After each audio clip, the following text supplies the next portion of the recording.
Thomas Soto. Aujourd'hui dans l'histoire, on voyage dans notre histoire tous les matins avec Franck Ferrand. Bonjour Franck. Bonjour Thomas. Alors comment ça va le 17 octobre de quelle année? Tiens, où vous a déposé votre machine à remonter le temps ce matin? Exactement le lendemain de la journée dont on parlait hier, c'est-à-dire le 17 octobre 1793. On parlait de la mort de Marie-Antoinette, rappelez-vous. Ouais, Eh bien, ouais. le lendemain de l'exécution de la reine, le camp royaliste subit un nouveau revers.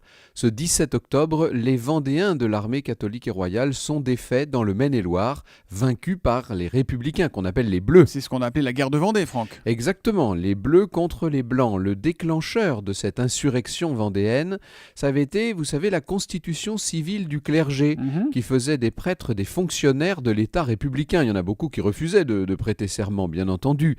Et puis surtout, il y a eu cette levée en masse pour recruter les soldats qui devaient grossir les rangs de l'armée républicaine.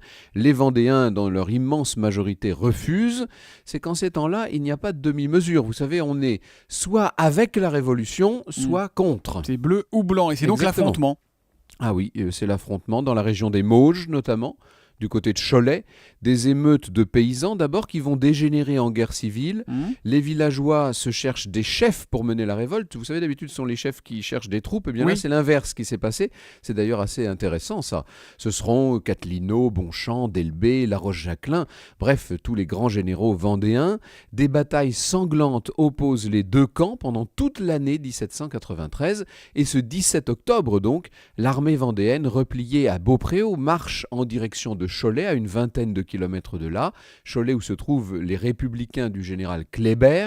Au début, ce sont les Vendéens qui prennent l'avantage. Et la panique, d'ailleurs, va gagner les rangs des républicains. Mais la contre-attaque ne va pas tarder. Les canons, la mitraille de Marceau vont finir par décimer les troupes vendéennes. Kléber dira « Les rebelles combattaient comme des tigres et nos soldats comme des lions ». La formule est belle. Les Vendéens ont donc perdu, Franck. Pour l'instant, oui.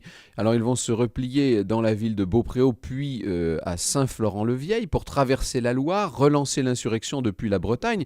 La répression contre la Vendée sera d'une violence absolument inouïe. Vous savez qu'elle fait aujourd'hui encore l'objet d'une très grande polémique. Oui. Mais ça, évidemment, c'est une autre histoire. L'histoire qu'on retrouve avec vous à 14h tout à l'heure sur Europe 1. Quel est le sujet du jour? On plongera au cœur de la fascinante civilisation des Mayas. Ah, génial, c'est vraiment d'un monde à l'autre avec Franck Ferrand. Il est tout terrain au cœur de l'histoire. C'est donc à 14h. À tout à l'heure, Franck. Bonne journée.